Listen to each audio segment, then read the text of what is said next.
acompañarán en el tema el doctor Guillermo Sánchez Luque y el doctor Alberto Montán. Simplemente como para dar una breve introducción al tema antes de empezar con las preguntas a nuestros panelistas.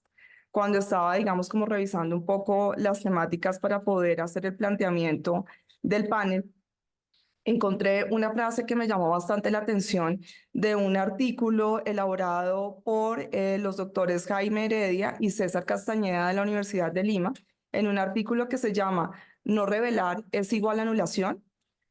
Y allí ellos arrancan su estudio con una frase que me permito leerles y me permito citar. Dice, la impartición de justicia y la idoneidad del impartidor de justicia son elementos interdependientes.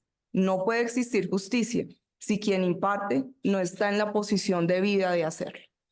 Y creo que esa es una de las preocupaciones, digamos, principales en la materia respecto de la elección de los miembros del tribunal y las calidades que deben tener los árbitros y los árbitros a su vez respecto de ese examen de conciencia de qué debo revelar y qué no debo revelar.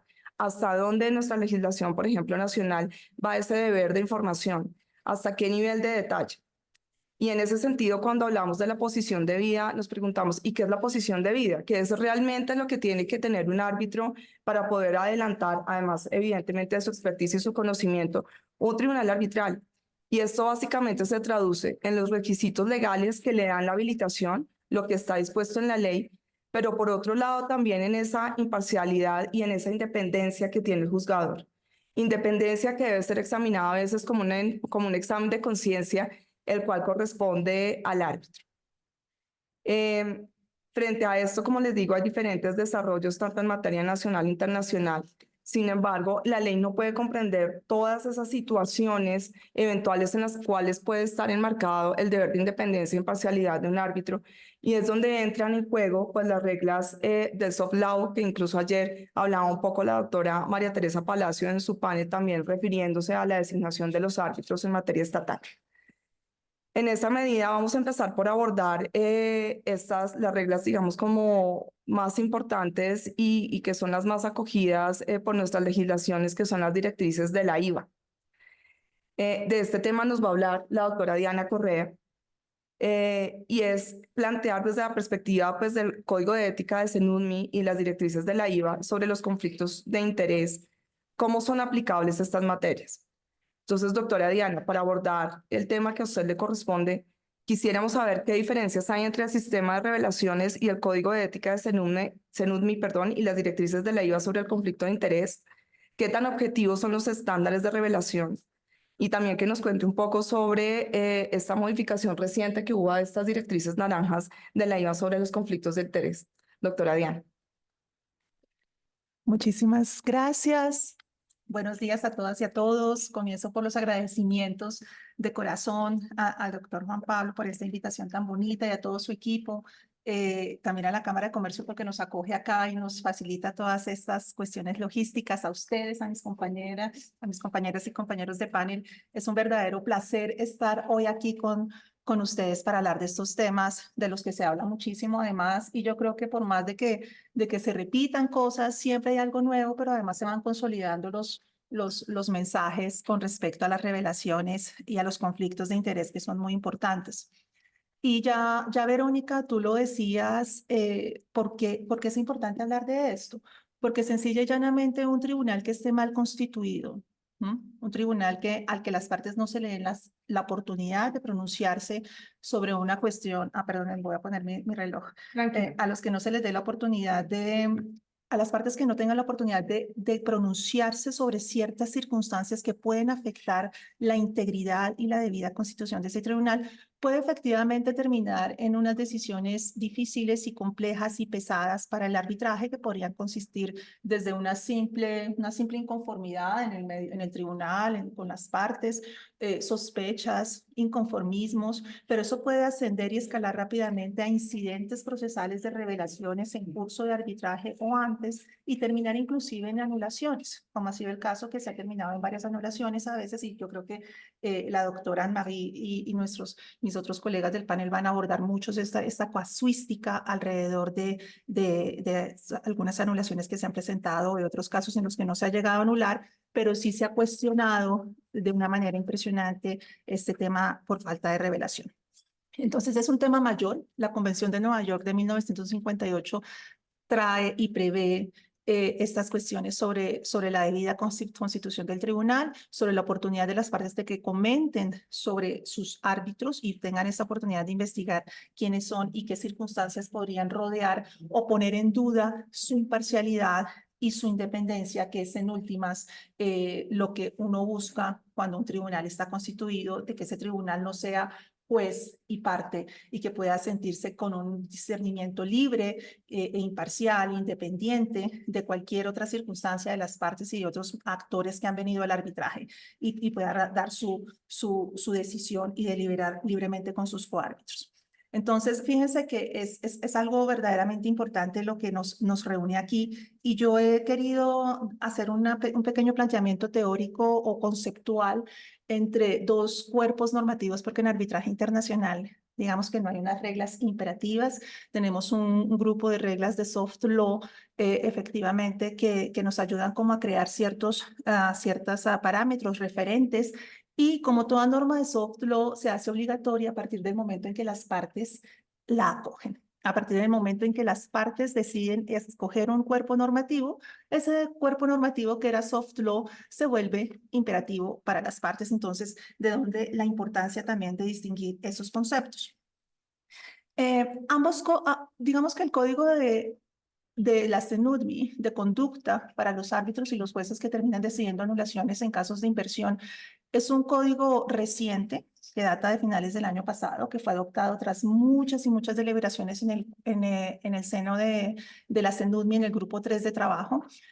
Y las reglas de la DIVA, o las directrices más bien, en el conflicto de interés, las tenemos ya desde bastante tiempo atrás. Ya vienen siendo un cuerpo también de soft law consolidándose. Y la primera distinción que yo quisiera llamar la atención es que el código de conducta es eso, es un código de conducta general, donde va a evaluar no solamente las cuestiones de revelaciones, de posibles conflictos que tengamos los árbitros con las partes o con otros actores del arbitraje, sino también que va a regular todas las cuestiones de la idoneidad de los árbitros, de la disponibilidad de los árbitros. Es un código que regula estas cuestiones de confidencialidad, regula cuestiones de honorarios, regula muchas conductas que de alguna manera pueden impactar negativamente o positivamente. O positivamente no se dice nada, negativamente se crea el ruido y empezamos a investigar ahí qué pasó. Las directrices de la IVA, contrariamente a este código general, son unas directrices, claro, el código CENUDMI se aplica a los arbitrajes de inversión, pero tampoco se prohíbe que se utilice en otro contexto de otro arbitraje. Las reglas de la IVA son más generales en el sentido de que no solamente se podrían aplicar a un arbitraje de inversión, sino a uno comercial también, pero contrariamente y sustancialmente hablando, tienen una limitación son más restrictivas. Solo buscan esas directrices de conflicto de interés, solo buscan mirar el tema de las revelaciones y de un posible conflicto de ese árbitro o de esa árbitra, porque está muy bien dicho decir árbitra, siempre lo digo en mis presentaciones, el Código Español de la Lengua lo permite ese femenino en esa palabra, entonces no duden en usarlo si ustedes se sienten cómodos haciéndolo. Entonces, esas reglas, esas directrices van únicamente, sustancialmente a hablar de revelaciones. Revelaciones también se incluyen en el código de conducta de la CENUDMI. Entonces, fíjense cómo hay dos cuerpos de alguna manera normativos que van a regular estas cuestiones. ¿Cuál es el principio? El principio, como lo dije desde el comienzo, que ya también Verónica lo decía muy justamente, es decir, los árbitros somos y debemos conducir nuestras actuaciones de manera imparcial y de manera independiente. ¿Imparcial e independiente de quiénes? Tradicionalmente uno piensa de las partes, ¿verdad? Y claro que es así, pero también con respecto a los abogados de las partes, ¿no? Porque no solamente las partes o sus representantes como tal que pelean el conflicto, sino que se puede crear un conflicto con las mismas firmas o abogados individuales que representan esas partes. Pero también puede haber un conflicto y esa independencia y esa imparcialidad debe mantenerse con respecto a los colegas del panel. Debemos ser imparciales e independientes entre nosotros mismos, no estar sujetos a una influencia del uno hacia el otro. Pero también con respecto a los expertos y a los peritos, y en eso las reglas de las directrices de la IVA de este año, que son una modificación que salió ahorita en febrero del 2024, llama mucho la atención por casos seguramente de los cuales nos va a compartir algunas situaciones de esas en las cuales hubo conflicto entre árbitros y peritos o expertos. Pero también habrán escuchado ustedes hablar de los terceros financiadores. Entonces también ahí se prende otro bombillo naranja. Y también de las instituciones. Todo, ¿por qué? ¿Cómo se presentaría con una institución? Saben ustedes que a veces hay personas muy exitosas en sus trabajos que se vuelven de alguna manera fundamentales en el seno de algunas instituciones, y las instituciones más importantes tienen consejeros, tienen unos comités, tienen unos consejos de los cuales hacen parte también los propios árbitros. Entonces imagínense si un árbitro que es árbitro en un caso, pero también hace parte de esa institución, tiene que decidir alguna cuestión relativa al caso. Entonces fíjense que ahí también hay que alinear y llamar la atención sobre esa línea en donde pueden haber ciertas cuestiones para que haya un posible o se genere un posible conflicto. Entonces, ya se dan cuenta ustedes que es con muchas personas, no solamente con las partes, pero sí con todos los actores en realidad del arbitraje, que uno tiene que conducir sus actuaciones de manera independiente e imparcial, y en caso de tener una duda, uno debería estar en posición de revelarla para darle la oportunidad a las partes de que digan no pasa nada, o de que digan aquí puede haber algo, investiguemos más, y puede terminar en una posible recusación o no, dependiendo de qué tan grave sea la circunstancia revelada. De entrada, uno nota en el cuerpo normativo de las directrices IVA que esta cuestión de las revelaciones se marca un acento bien importante en el momento, ¿no? ¿Cuándo revelar? Y creo que en eso es compartido en ambos cuerpos normativos. Uno revela, evidentemente, cuando uno es consultado, ¿no? Cuando uno recibe la designación o la nominación para actuar como árbitro, creo que ese es el momento oportuno para decir acepto con o sin revelaciones, y creo que eso es lo más común que puede ocurrir. Y es un trabajo que debe tomarse muy en serio en ese momento. Pero también ambos cuerpos normativos exigen que el árbitro no se quede ahí. Esta persona que actúa como árbitro tiene que estar todo el tiempo en el transcurso del arbitraje vigilante. Y algunas situaciones se pueden extender según el cuerpo normativo a 3 y 5 años, más o menos. Y recuerden que esos son años no fijos, es como un promedio, porque sobre eso también se discute mucho. Uno espera hasta el último día del año 3 o del año 5. Digamos que no son matemáticas de 2 más 2, 4. Son realmente cuestiones que marcan como un derrotero, como una guía, más no una imposición exacta. Entonces, en el Código CENUDMI se habla de 5 años. Y el Código CENUDMI de conducta de los árbitros además dice muy claramente esta obligación es del candidato a ser árbitro, porque uno en algún momento es candidato y a uno se lo llaman. De hecho, esas son las comunicaciones ex parte que están autorizadas a hacer para que uno diga si hay revelaciones o no que hacer. Hay un candidato a ser árbitro, del árbitro, pero también de quien fue árbitro o el ex árbitro en un caso. Y es bajo el Código CENUDMI que no distingue entre listas, que no distingue entre nada de eso, simplemente crea un derrotero bien importante de comportamiento y de vigilancia de conducta 5 años después. Las reglas, las directrices de la IVA no lo imponen de esa manera tan drástica, hablan de unos 3 años y no para todas las situaciones, pero básicamente digamos que lo mínimo que uno aspira bajo el régimen de las IVA, de las directrices IVA, es que esta conducta impecable se mantenga durante todo el arbitraje y según las circunstancias durante el mínimo alrededor de unos 3 años más. El test que es ahí donde todo se complica. ¿Cuándo debo yo revelar? ¿Cuándo debo además? ¿Cuándo a mí me pueden remover por una recusación? Y es ahí donde las cuestiones, y hay que distinguir bien las dos situaciones. Una cosa es la obligación de revelar, porque es una obligación, es un deber, también es un derecho, y créanme que yo ya como árbitra lo veo más como un derecho mío, que me da la tranquilidad de hacer las cosas como yo las considero lo mejor posibles, pero también es un deber y es una obligación bien importante, porque como les digo, hay que darle a las partes la oportunidad de decir lo que consideren. El tiempo se pasa muy rápido con respecto a estas cuestiones. Se dice siempre que el test, o se busca, y las nuevas reglas de la IVA, de directrices, perdónenme, en este aspecto, busca que sea un test objetivo. Esa es la palabra, o sea, no cualquier cosa, no cualquier subjetividad, no cualquier cosa que uno crea. ¿Y cómo se maneja esa objetividad? Se maneja con respecto a la mirada, al ojo de esta tercero, al ojo de esa parte que lo va a examinar aún. Entonces, fíjense que uno podría decir muy bien, o el texto de la regla SIVA pudiera decir, con respecto a la opinión de una de las partes, pero la opinión se vuelve subjetiva. Cuando uno dice con respecto al ojo de ese tercero, de esa parte que está ahí mirándolo a uno, ese ojo trata de objetivizar el test. Y creo que eso es bien importante, marcar ese derrotero, y ustedes pueden buscar Google, meter el control F en las reglas y ahí van a encontrar la palabra objetiva muchas veces, porque se busca precisamente que sea objetivo para que esto no termine tampoco en falsas acusaciones, en falsas recusaciones, y porque claramente una recusación, ¿qué es? Es un incidente, y un incidente que va a tener un impacto importante en el arbitraje, obviamente que sí, en términos de tiempo y en términos de dinero. Entonces, la idea también es hacer las cosas lo más objetivamente posibles.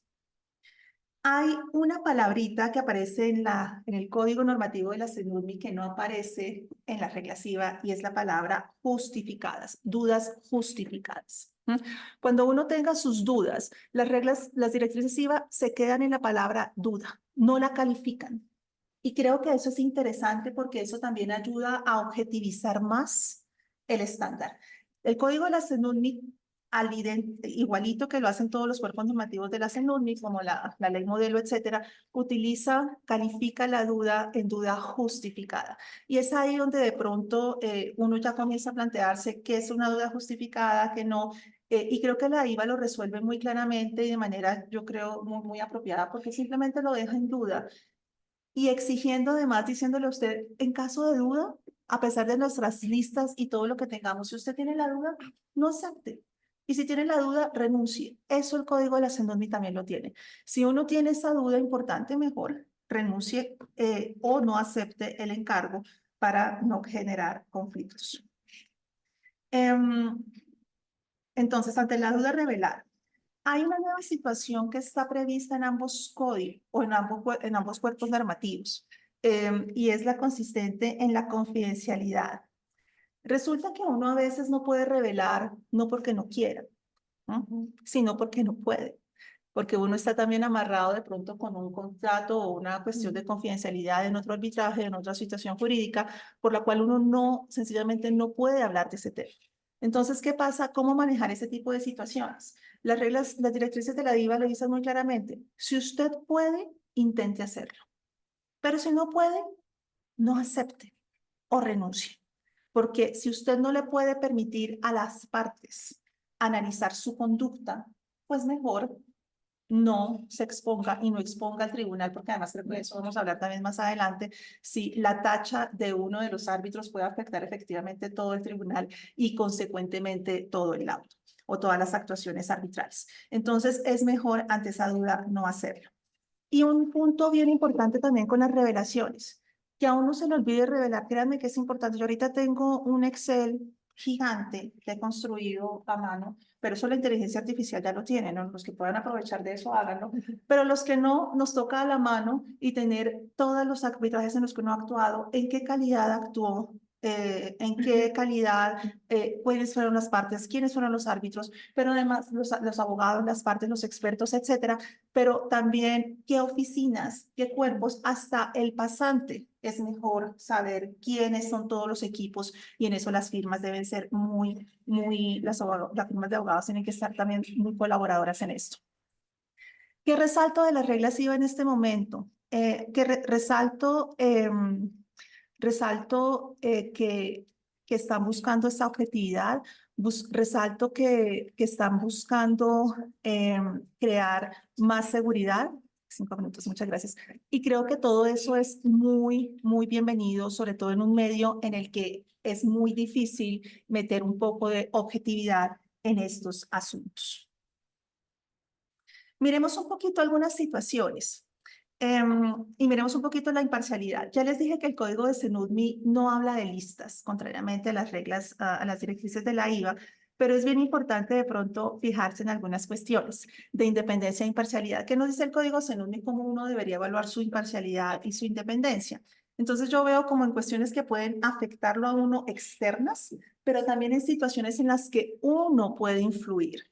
El árbitro, ¿sí me hago entender? O sea, externamente no ser leal. Uno no tiene por qué ser leal a las partes, de esa lealtad de voy a ayudarle a una de las partes porque soy leal a esa parte. No, no es la lealtad del proceso de la que hablo, no es la lealtad de las partes procesales de la que hablo. Es la lealtad de te voy a ayudar, Ernesto, porque tú eres a pesar de ser una parte en este proceso, en algún momento te tengo lealtad porque no sé, me guías en mi carrera. Ese tipo de cosas.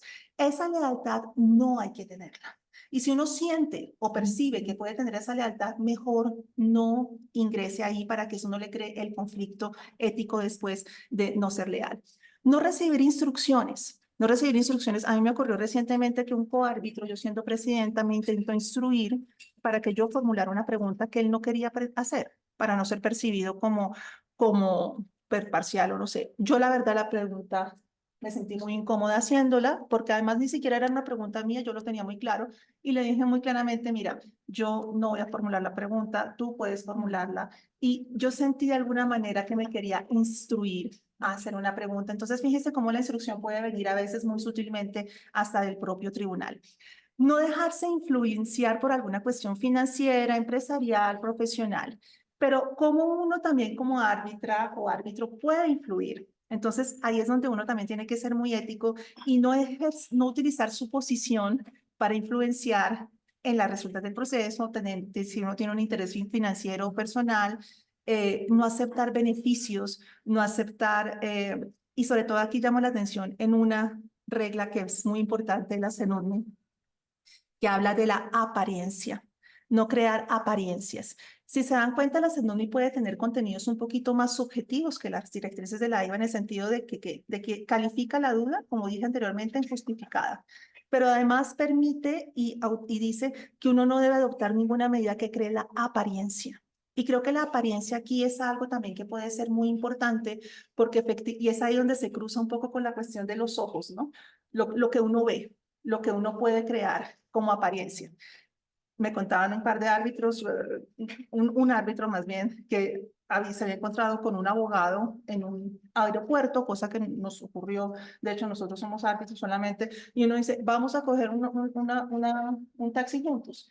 Con la mala suerte que cuando llegaron al evento, uno de los abogados los vio bajarse juntos del taxi. Entonces, claro, yo, por ejemplo, no haría, de hecho, me acaba de ocurrir y me dice una persona, Diana, que nos vamos juntos, y le dije, ¿sabes qué? Después de que escuché esa historia, yo dije, mejor yo me pago mi taxi, me voy solita, me pago mi Uber, no converso con nadie, de pronto aprovecho y llamo a mi esposo y a mis hijas y no incurro en una situación después bochornosa. ¿Por qué? Puede que no hablaran de nada, pero ¿qué pasó ahí? ¿Crearon la apariencia? Claro que hay una apariencia de pronto creada y el abogado o la abogada puede decir, pero porque vienen en un taxi juntos mi contraparte y el árbitro, porque vienen ahí juntos, cuando realmente fortuitamente simplemente se encontraron, tomaron un taxi juntos, pero fíjense que uno tiene que estar ya muy, muy pendiente de estas situaciones. Voy a cerrar con 2 minuticos más simplemente para hablar un poco sobre las listas naranjas de la IVA, porque son esas que uno dice, uno es invitado a revelar y según las circunstancias del caso puede o no generar un incidente de recusación. En las reglas actuales, yo diría que los redactores de estas directrices trataron de ver ya el problema más macro, como comencé. Entonces, hay nuevas reglas de conflicto y esas nuevas reglas miran la relación del árbitro con las partes, que era lo que ya estaba, del árbitro con los abogados también, que era lo que ya estaba de alguna manera, pero consolida una, los famosos dobles sombreros o triples sombreros, porque aquí hay muchísimos. Entonces ya lo dice clarito. Dice, si tú árbitro, te sientas como árbitro con uno de los abogados en un arbitraje, y en otro arbitraje te sientas como árbitros con ese abogado en otro arbitraje, eso tienes que revelarlo, eso tienes que decirlo. Entonces, primera relación abogado-árbitro. Segunda relación, que esta es nueva, la de los expertos que les anuncié. Si tú, árbitro, ejerces también el rol de experto, dando opiniones jurídicas o las que sea, en otro arbitraje donde están estas partes, tienes que decirlo. O si recibes seguido esas designaciones de experto de esa misma oficina de abogado. Entonces, fíjense que la relación árbitro-experto segunda también viene a regularse. Viene a regularse inclusive la de árbitro con árbitro, que antes no existía. Si Anne-Marie y yo nos sentamos en un caso y luego nos sentamos en otro, por voluntad o porque así ocurrieron las cosas, eso, según las nuevas reglas, también debe ser objeto de, o pues no debería, pero uno debería tener, porque son reglas naranjas, uno debería tener la voluntad de decirlo no, pero fíjense que es mejor, ante la duda, mejor hablar de esas cuestiones. Y también las relación que les dije, institución-árbitro, para todos aquellos árbitros y árbitras que ejerzan roles institucionales en los consejos, en las cuestiones de las cortes, de los centros de arbitraje, etcétera, deben también ser muy prevenidos. Pero además, aquellas opiniones que a uno antes le gustaba dar, pero que ya mejor no da, sobre todo cuando también uno tiene el sombrero de ser profesor, mejor absténgase de dar opiniones sobre un caso en redes sociales. Y este tipo de cosas está siendo también ya objeto de regulación, por lo tanto, es mejor privarse. Creo que voy a quedar ahí. Vamos a dar entonces espacio de pronto a que Anne-Marie nos aterrice todo esto con casos prácticos para que ustedes vean y vayan incorporando estas explicaciones muy globales que acabo de hacer. Muchas gracias, doctora Diana. Digamos que ahí sale a relucir una frase muy conocida y muy trillada, pero es como la mujer del César, no solo ser, sino parecer, Exactamente. para evitar inconvenientes. Bien, doctora Anne-Marie, ¿qué decisiones relevantes podemos encontrar en materia de anulación de laudos por falta de revelación en la perspectiva internacional en comparación con la perspectiva nacional? Y también si nos pudiera contar un poco cómo maneja la CCI el sistema y la toma de decisiones en materia de revelaciones y conflictos de interés. Y sobre eso también preguntarle su opinión personal. ¿Considera usted que esas decisiones deberían ser públicas a efectos que quienes designan a los árbitros puedan contar con dicha información? Doctora Mari.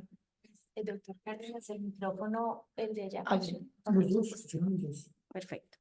Bueno, buenos días a todos. Mi agradecimiento de nuevo al Comité Colombiano de Arbitraje, al doctor Cárdenas, a ustedes los asistentes presenciales en este panel y muy honrada de estar en esta compañía con estos panelistas tan destacados y con la moderación de Verónica.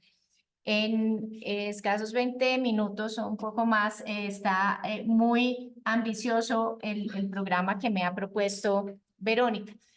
Que vamos a mirar unos casos alrededor de algunos países para de ahí ir deduciendo los aspectos que son importantes a la hora de decidir sobre una revelación. Vemos que la indebida constitución del tribunal termina teniéndose como una causal de revelación en distintas jurisdicciones, que es una de las cuestiones que se ha debatido, es por la vía de esta causal de anulación, que puede ser la falta de revelación una circunstancia que termina traduciéndose en la nulidad de un laudo. Y ocurre que esto es así, esta causal está establecida incluso para evitar la ejecución de un laudo en la Convención de Nueva York. En la ley modelo se establece como causal de anulación también la indebida integración del tribunal. Está en el convenio CIADI como causal de anulación y en la ley colombiana y la ley de otros países que siguen de cerca la ley modelo, pues también está la causal de indebida integración, dentro de la cual aparece la causa, pues, o se ha elaborado la causal de indebida, bajo esta causal, la posibilidad de anular un laudo. En la Convención de Nueva York tenemos que dice que solo se podrá denegar el reconocimiento y la ejecución de una sentencia a instancia de la parte contra la cual es invocada si esta parte prueba ante la autoridad competente del país en que se pide el reconocimiento y ejecución que la constitución del tribunal arbitral o el procedimiento arbitral no se han ajustado al acuerdo celebrado entre las partes. ¿Y por qué? ¿Cómo se vincula esto al acuerdo celebrado entre las partes? En las distintas decisiones se ha entendido que las partes han acordado que hay un acuerdo subyacente en el sentido de que los árbitros se van a comportar de una manera independiente e imparcial. Este es el acuerdo que subyace la decisión de las partes de designar determinados árbitros y por eso en la Convención de Nueva York se habla de este acuerdo celebrado entre las partes.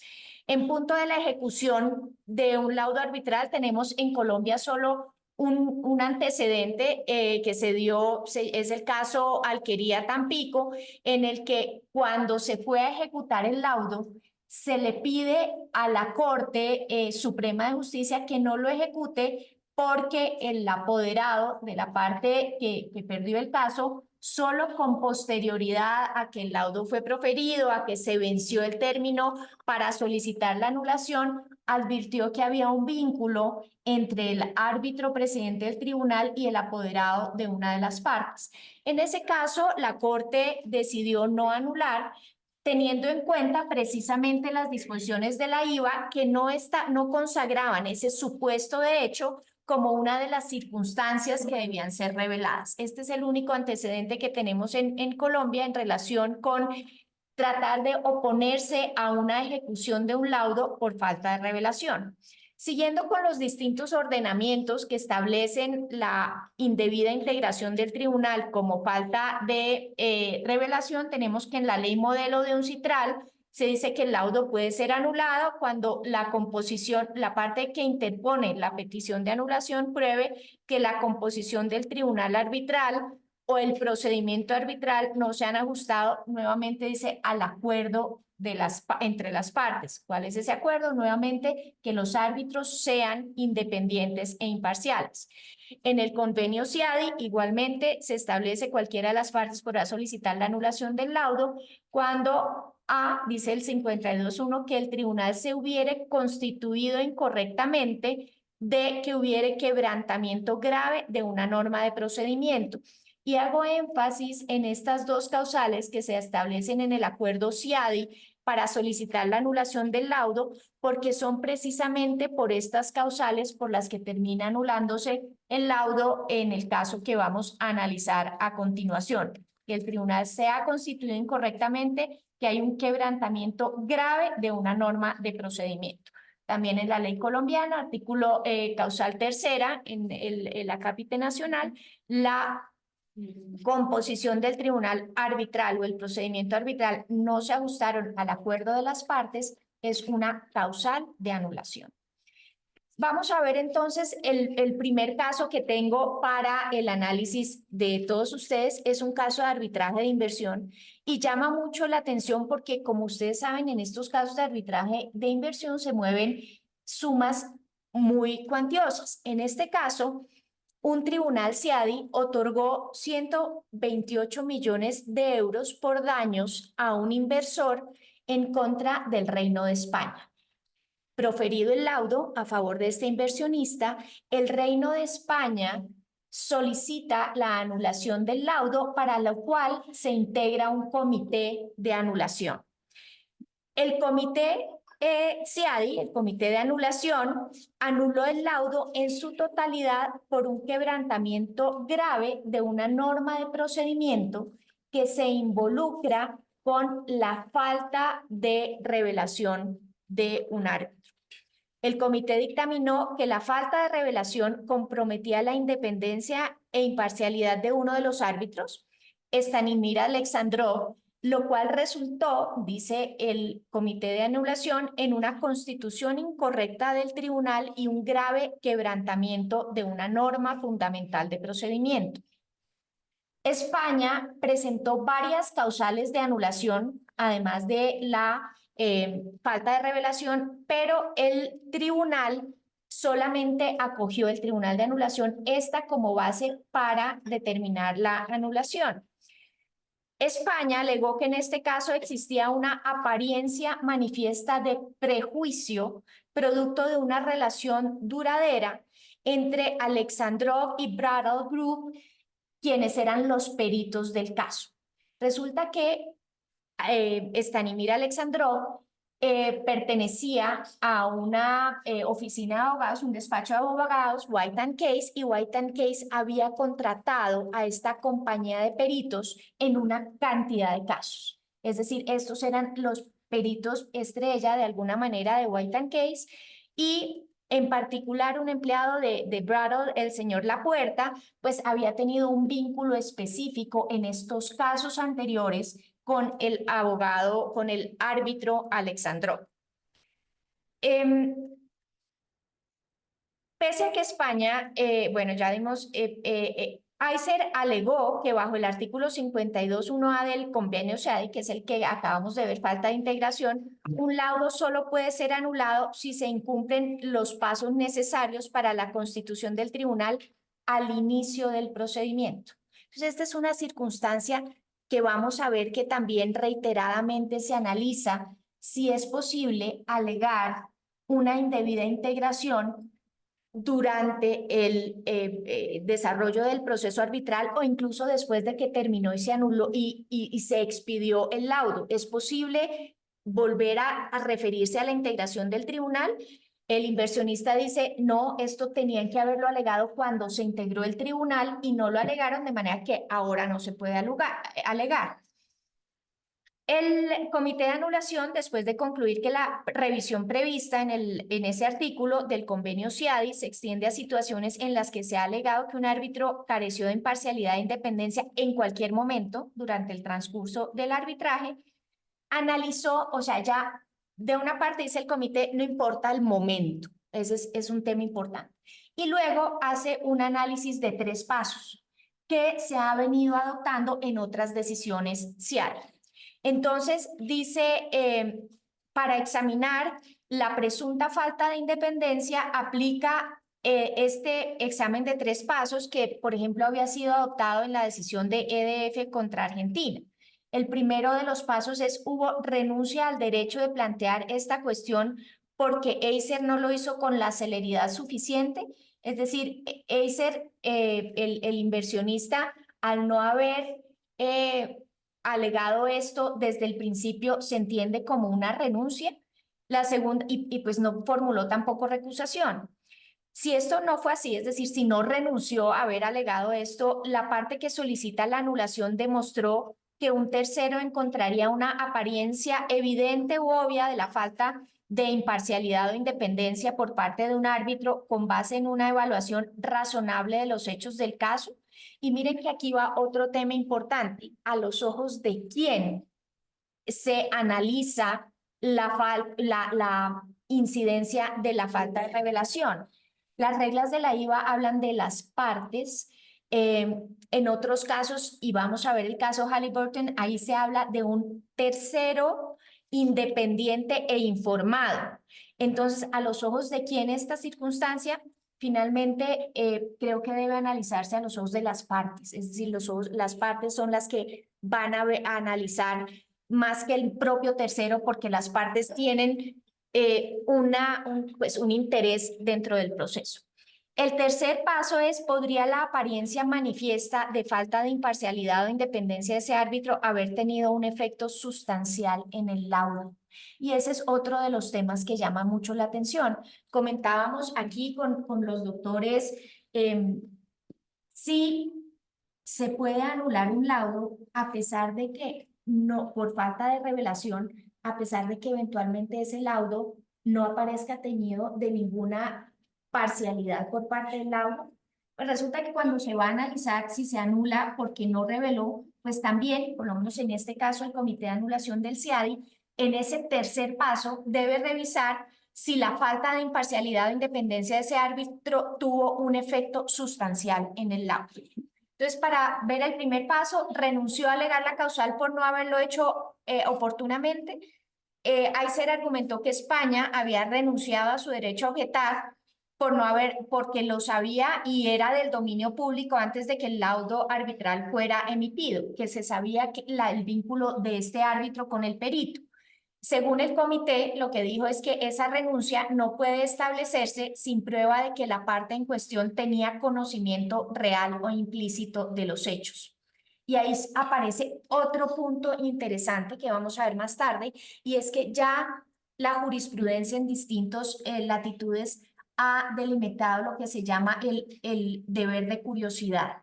Las partes tienen que hacer un examen, un análisis, una investigación tanto del árbitro que postulan como del árbitro que postula la otra parte para establecer estos eventuales vínculos que puedan dar lugar a un conflicto de interés. ¿Y por qué esto es tan importante? Porque eventualmente el árbitro puede decir, sí, efectivamente yo no revelé, pero usted parte tenía que saberlo porque era una información que, por ejemplo, aparecía en mi hoja de vida publicada en la web. Entonces, este deber de curiosidad y el ejercicio y el cumplimiento del mismo va a tener una incidencia importante en la decisión de una anulación. El segundo paso, la evaluación objetiva de un tercero de la falta de imparcialidad e independencia. Nuevamente vuelve a qué se refiere esto. Es una evaluación razonable de las pruebas por parte de un tercero. Es decir, esto, y aquí los que tenemos cierta reticencia a la inteligencia artificial, pues nos complace mucho que miren cómo estos análisis pues necesariamente requieren un factor que, a pesar de que dice que es objetivo, pues termina siendo subjetivo, es decir, el análisis que hace el comité de anulación de si un tercero tendría al hacer una evaluación razonable de las pruebas que se aportan como no revelación, considera que afectarían el juicio del árbitro para emitir su decisión. Concluye el tribunal que Alexandrov debía haber revelado su relación con Braddock y particularmente pues con el perito Lapuerta. El tercer paso podría la apariencia manifiesta de falta de imparcialidad o independencia de este árbitro haber tenido un efecto sustancial en el laudo. El tribunal dice que esto constituyó un quebrantamiento de una norma fundamental de procedimiento y concluye que no encuentra nada que señale o sugiera que el informe de daños del perito no tuvo un impacto material en el razonamiento o en las conclusiones del laudo, ya que el tribunal adoptó ese modelo del perito sobre daños para adoptar su decisión. Otro punto bien importante es que el comité destacó que, dado que es inherente a las deliberaciones que los árbitros intercambien opiniones antes de emitir un laudo, sería peligroso sostener que las visiones y el análisis del doctor Alexandrov no pudieron haber tenido un impacto material en las opiniones de sus coárbitros. Entonces, ahí surge otra pregunta. Se dice, pero bueno, si el laudo ha sido adoptado por 3 y uno no revela, ¿por qué el laudo en su totalidad va a ser anulado? Aquí el comité de anulaciones del CIAD dice, pues no hay prueba de que la decisión de ese árbitro o el juicio de ese árbitro no pudo tener injerencia en lo que dijeron los otros árbitros.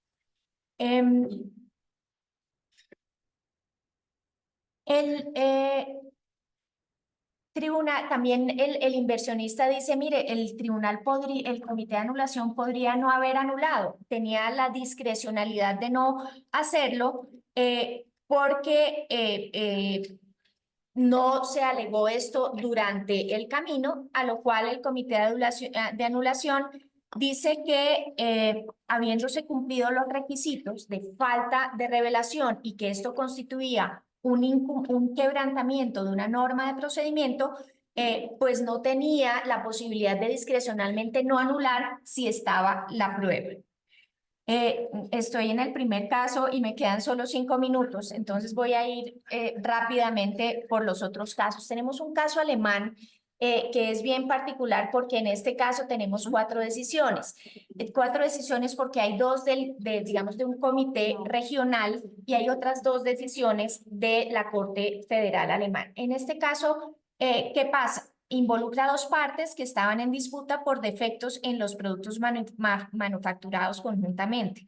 El tribunal, con el consentimiento de las partes, escogió un experto para determinar si efectivamente, pues, de dónde surgían los defectos en los productos manufacturados. El tribunal profirió un laudo que sostuvo que el 100% de los defectos fueron causados por una de las partes y la parte vencida solicitó la anulación porque el tribunal basó su decisión en la parte vencida solicitó la anulación ante la Corte Regional y argumentó que el experto, en cuyo dictamen el tribunal arbitral basó su decisión, no reveló que su superior directo en la compañía de expertos había estado trabajando previamente por más de 20 años para la otra parte y solamente recientemente empezó a trabajar para la compañía de expertos. Sostuvo además que descubrió la relación de trabajo anterior solamente después de que el laudo había sido emitido. Nuevamente, el momento en el que se descubre la información es bien relevante. Y la parte que ganó, en cambio, la que había ganado el caso, dice, no, señores, más bien Corte Regional ejecute el laudo. Entonces van paralelos el procedimiento de ejecución y el procedimiento de anulación. ¿Cuáles son las consecuencias para la ejecución de un laudo? Que un experto escogido por el tribunal no revele circunstancias que pueden interferir en su imparcialidad e independencia. La Corte Regional decidió que el laudo era ejecutable teniendo en cuenta que el Tribunal Superior en otros casos entendía que había cosa juzgada, que el carácter de cosa juzgada del laudo no permitía posteriormente que una falta de revelación conocida después de que el laudo es emitido condujera a la anulación. Solamente en circunstancias excepcionales podría hacerlo, dice la otra parte, frente a un sesgo severo. Luego esto es revertido por el Tribunal Superior y dice que el Tribunal Superior dice que la falta que la cosa juzgada no puede mantenerse si aparece una circunstancia que determina un sesgo severo. Si la falta de revelación afectaba el laudo y esto se entiende que existe si la circunstancia no revelada habría sido suficiente para recusar exitosamente al árbitro. Entonces, nuevamente tenemos el vínculo entre causales de recusación que podrían haberse alegado durante el procedimiento y luego la base de una falta de revelación para anular el laudo.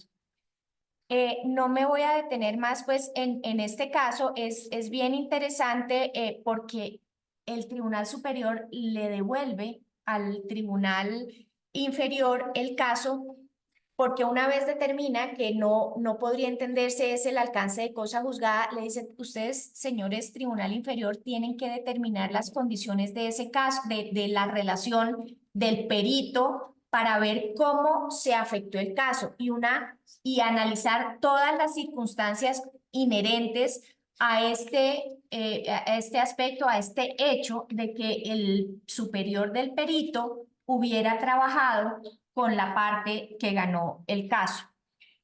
¿Esto a qué nos lleva? A otro tema bien interesante y es que el juez de anulación tendría que analizar el impacto de estas circunstancias dentro de la decisión, pero un análisis en abstracto porque el juez de anulación no se puede meter dentro de la providencia. Entonces decía en abstracto cuál fue el vínculo que tuvo o que tiene pues esta revelación con el contenido del laudo.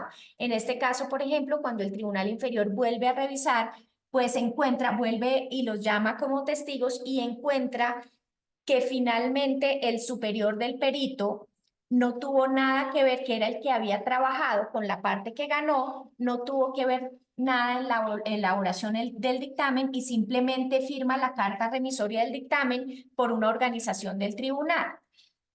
Entonces, finalmente, pues la Corte confirmó la decisión de declarar ejecutable el laudo y aclaró bajo qué circunstancias la falta de revelación conduce a la anulación del laudo. Dice, la sola falta de revelación, independientemente de los hechos no revelados, solamente da lugar a anulación si tal falta de revelación por sí misma demuestra un sesgo del árbitro o del perito.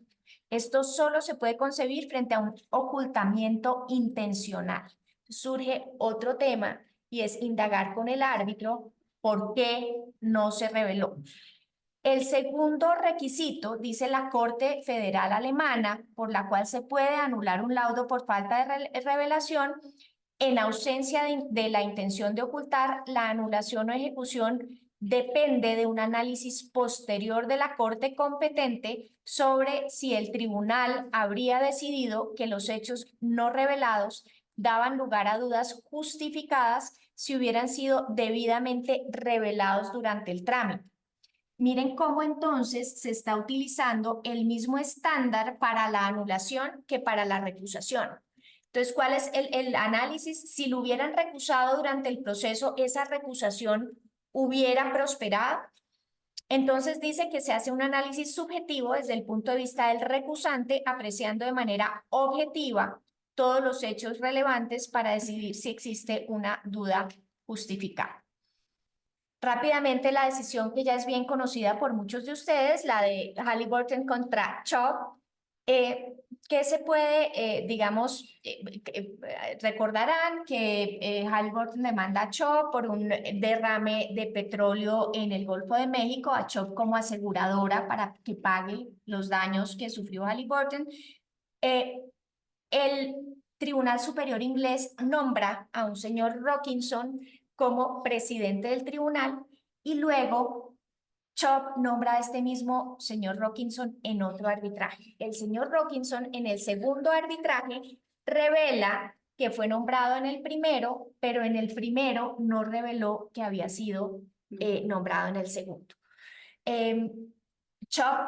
Halliburton le solicita al Tribunal Supremo inglés que remueva a este árbitro y finalmente, y por la falta de tiempo, simplemente voy a la decisión final, concluye que no lo remueve a pesar de que hace pues una serie de análisis diciendo, por ejemplo, que es conveniente relevar estos nombramientos o estas coincidencias en los distintos tribunales. Uno de los temas que analiza el tribunal, en la Corte inglesa al decidir esto, porque esto finalmente va a la Corte, es que el deber de revelación no estaba en la ley inglesa, pero concluye que está implícitamente, existe el deber de revelación cuando las partes quieren para su caso un árbitro imparcial e independiente. Y es bien importante el tema del observador imparcial e informado. Este es el aspecto que destaca la Corte Suprema Inglesa a ojos de quién se debe analizar, a ojos de un observador imparcial e informado para establecer si existe la posibilidad del sesgo. En cualquier caso, dice la Corte, hay que tener en cuenta el contexto y las particularidades del arbitraje internacional, como el papel de los árbitros designados por las partes, la reputación o experiencia de un árbitro y la posibilidad de recusaciones tácticas. Es decir, si el tema de la recusación finalmente lo que es una táctica procesal para de alguna manera obtener un beneficio para la parte que representa determinado abogado.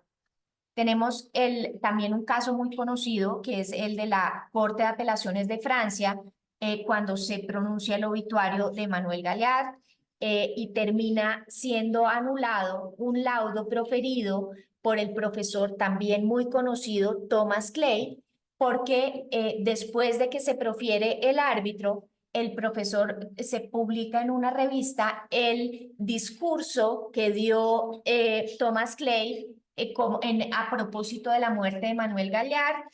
Thomas Clay se extiende en una serie de virtudes del profesor Gallard, de su estrecha amistad, de su admiración profunda. Y si bien la Corte de Apelaciones dice, no, yo tengo en cuenta que cuando, pues como diríamos acá, no hay novia fea ni muerto malo, pues que cuando se murió, el caso de la muerte da lugar a una cantidad de exageraciones, pero la Corte de Apelaciones dice, a pesar de eso, a pesar de las circunstancias de ser un discurso a propósito del fallecimiento de un connotado profesor, el profesor Thomas Clay hace referencias que vinculan con el caso que tuvo en consideración, porque, por ejemplo, Thomas Clay dice en su discurso que añoraba ver entrar al profesor Gallard con sus disertaciones finales, que lamentablemente pues no pudo hacer por su muerte, y además, por ejemplo, dice el profesor Thomas Clay en el obituario que antes de cualquier decisión importante, él le consultaba a Emmanuel Gallard. Quienes conocen a los personajes, y ya voy a terminar, Verónica, quienes conocen a los personajes dicen que ni siquiera eran tan amigos y que se le fue yendo la mano a Thomas Clay un poco por sapo. Eso dicen los que lo conocen, pero bueno. Tenemos, bueno, sobre el caso. Finalmente, para mencionar rápidamente un caso en Brasil hay un problema porque este tema de las revelaciones no está claro, a tal punto pues que hay un proyecto de ley que busca regularlo y hay una demanda constitucional contra la ley de arbitraje pidiendo que se modifiquen unos aspectos que tienen que ver con este punto de la ley de arbitraje. Tenemos, por ejemplo, un caso en el que se interpone la apelación, el apelante manifiesta que la anulación debía ser negada por extemporánea porque la parte sabía sobre las circunstancias no reveladas desde que empezó el arbitraje, nuevamente el factor tiempo. La Corte confirmó la anulación porque consideró que el apelante no demostró que la otra parte sabía desde el principio de la relación del trabajo del árbitro, nuevamente deber de curiosidad. Y dice, sin embargo, que el deber de revelación recae exclusivamente sobre el árbitro y esto va en contra de lo que hemos visto, de que hay un deber de indagación de las partes. Claro, el árbitro debe revelar, pero las partes deben hacer una investigación y en otros casos, en Brasil, pues se ha reconocido esto, de manera que este caso como que va en contravía de eso. Y también en este caso, la Corte no analizó si el hecho no revelado era suficiente para dar lugar a dudas razonables sobre la imparcialidad e independencia del árbitro, yendo también en contravía contra la tendencia internacional, que hemos visto que se analiza la razonabilidad sobre la imparcialidad e independencia. Entonces, rápidamente las conclusiones: la falta de revelación puede conducir a la anulación de un laudo o a que se niegue su reconocimiento. La tendencia es que la sola falta de revelación no da lugar por sí sola a la anulación del laudo. El hecho de que se niegue la recusación no necesariamente elimina la posibilidad de anulación. La falta de revelación puede alegarse cuando se conozcan la existencia de hechos no revelados, aun cuando haya terminado el trámite. Se reconoce el deber de curiosidad al que hemos hecho referencia. En algunas jurisdicciones se analiza si las circunstancias no reveladas podrían tener incidencia en el contenido del laudo y este es un tema muy importante y a mí me parece que es crucial. Y las circunstancias que podrían dar lugar a la falta de imparcialidad e independencia del árbitro deben ser analizadas por las partes y también tener en cuenta cuál sería el análisis que haría un tercero imparcial bien informado. Finalmente, la revelación no equivale a recusación. El hecho de que se haga una revelación no quiere decir que hay conflicto de interés. Precisamente los árbitros cuando hacen revelaciones no es porque crean que están impedidos, pues porque si no, no podrían aceptar el cargo. Y con esto termino y te quedo debiendo si hay tiempo sobre el tema de ICC o rápidamente. ICC tiene una nota a las partes y a los árbitros sobre el tema de las revelaciones. Son unas directrices, constituyen también de alguna manera solo eso, unas directrices y recomiendan también, hay unos casos en los que la ICC dice, en estos casos usted debe dar a conocer estas circunstancias que coinciden en gran parte con lo que ha mencionado Diana sobre la IVA y hasta aquí llego yo y doy paso a mis colegas. Muchas gracias, doctora Ana María. Digamos que esas conclusiones las cuales usted ha llegado son bastante importantes. Y ahorita que vamos a pasar a analizar la práctica nacional, pues también uno pensaría si deberíamos tener a nivel de centros algunas directrices sobre estas materias, digamos, aplicando al derecho nacional. Entonces, En ese sentido, vamos a darle la palabra al doctor Guillermo para que nos cuente un poco cuál es el alcance de la causal de anulación prevista en el artículo 41 de la Ley 1563, que coloquialmente denominamos la indebida integración del tribunal, pero que en el numeral tercero se establece de la siguiente manera: no haberse constituido el tribunal en forma legal. Podría entenderse que la falta de revelación del árbitro da paso a que se configure dicha causal. Doctor Guillermo, ¿usted qué opina en materia nacional? Ahí está. No, vamos por ahí. Inamovible. Inamovible. Pero ahí lo he escuchado. Quiero reiterar mi agradecimiento al doctor Juan Pablo Cárdenas, al Comité Colombiano de Arbitraje, por permitirme participar con tan distinguidos colegas. Bien, ya en la sesión de ayer veíamos cómo hay una disparidad en el manejo, y eso es propio de nuestro sistema dualista, en muchos aspectos del arbitraje comercial internacional y arbitraje de inversión frente al arbitraje nacional y doméstico. Y en cuanto al punto de arranque, el deber de información, el deber de revelación, es también objeto, digamos, de una perspectiva diferente, que quizás sería bueno, como una de las conclusiones anticipadas, entrar a revisar.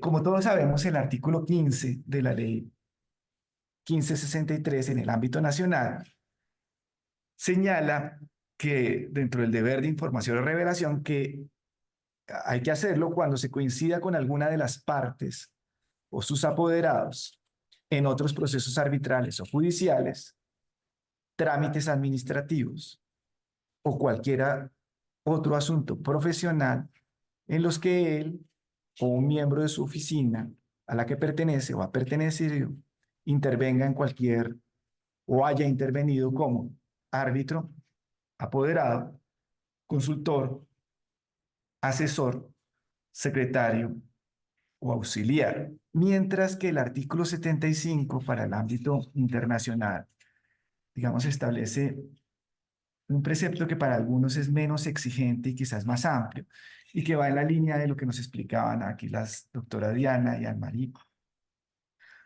en el sentido de que cuando se presenten circunstancias que puedan dar lugar a dudas justificadas acerca de su imparcialidad e independencia. Digamos, ese tratamiento dispar en el orden doméstico versus el orden internacional e inversión, digamos que se ve reflejado en los desarrollos, a su vez en los desarrollos jurisprudenciales que ya voy a pasar a explicar.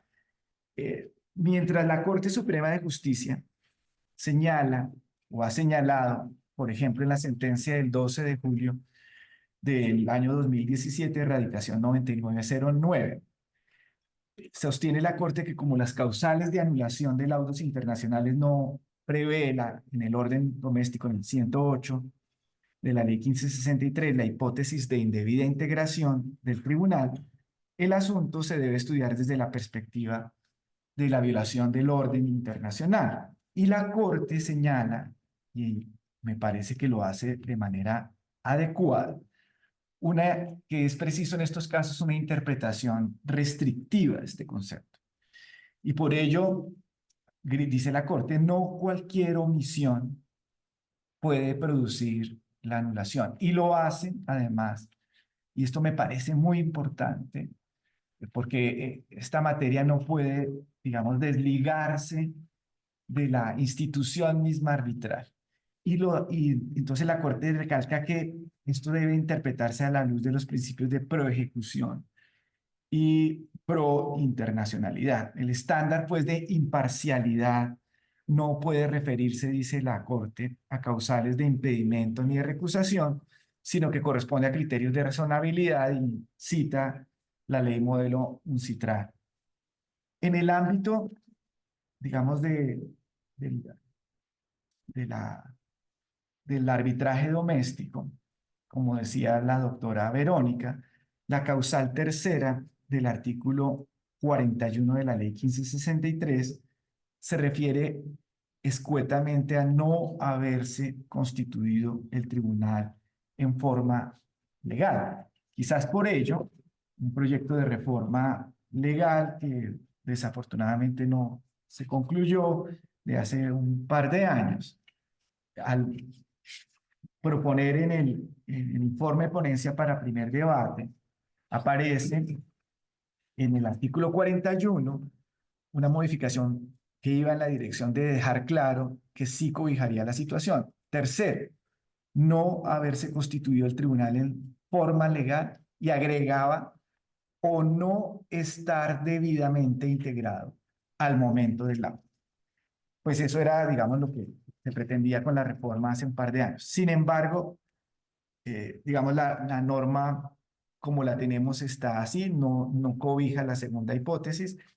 Y el día de ayer, en alguna de las conferencias, se mencionaba, dentro de los recursos de anulación que han prosperado, una sentencia del 30 de abril del año 2021, radicación 65523, en la que, pues rápidamente, aunque no es el tema que nos convoca, pero sí tiene que ver con la causal, el Ministerio Público interpuso recurso de anulación previo a ver en el proceso arbitral, haberlo señalado en la primera audiencia de trámite, haber impugnado el auto de asunción de competencia sobre la base de que no se había integrado, no se había constituido el tribunal en debida forma porque sencillamente el árbitro no había sido designado por sorteo. El trámite siguió y el recurso de anulación finalmente prosperó, pero quisiera llamar la atención en que en esa sentencia del Consejo de Estado, sin votos particulares,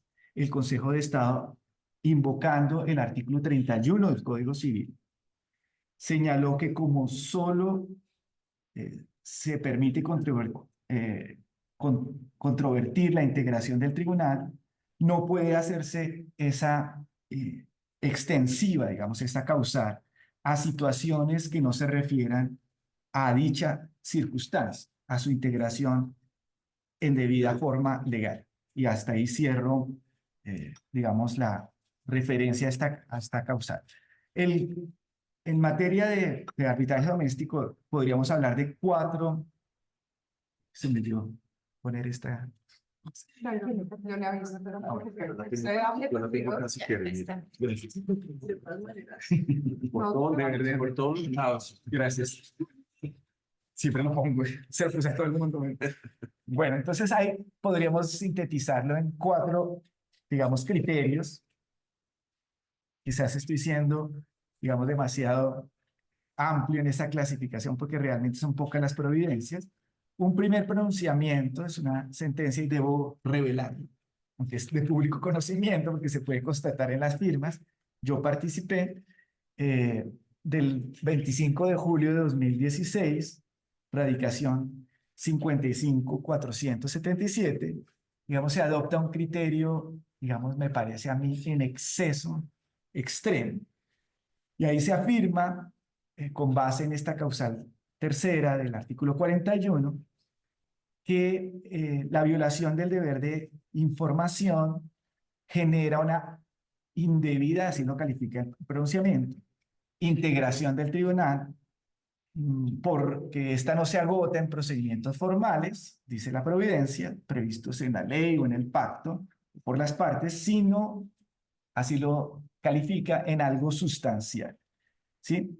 Que el árbitro, dice la providencia, sea capaz de participar en ese proceso arbitral.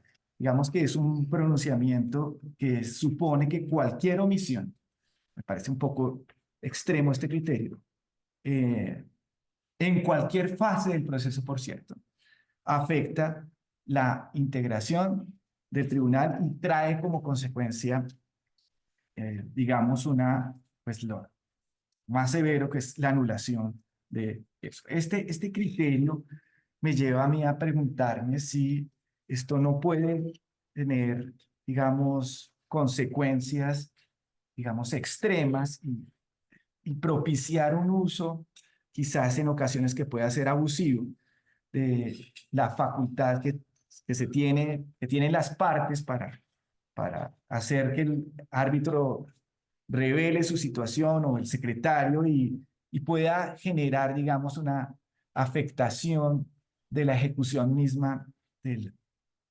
de la decisión arbitral.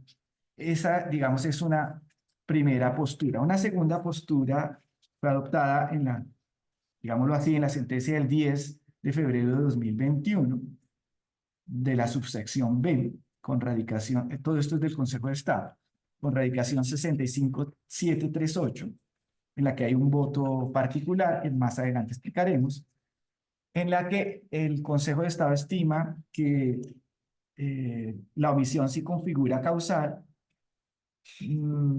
pero la negó porque el tribunal resolvió la recusación y el juez de anulación dice esa providencia no tiene competencia para estudiar esa recusación. En ese mismo pronunciamiento se dice algo, digamos, que también debería llamar a la reflexión, si el recurrente tiene o no la carga de probar la, digamos, la efectiva falta de imparcialidad y opta por decir negativamente o independencia, sino que si existen circunstancias o hechos que podrían generar dudas justificantes para las partes.